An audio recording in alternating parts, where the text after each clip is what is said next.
أعوذ بالله من الشيطان الرجيم.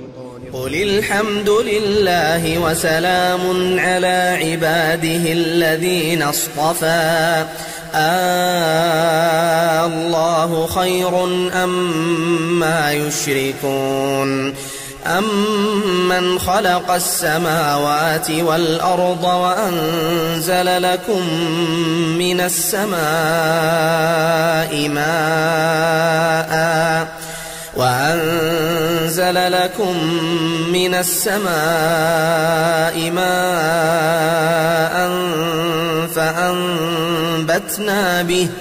فأنبتنا به حدائق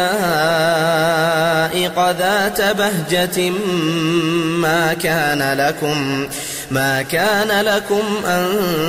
تنبتوا شجرها أإله مع الله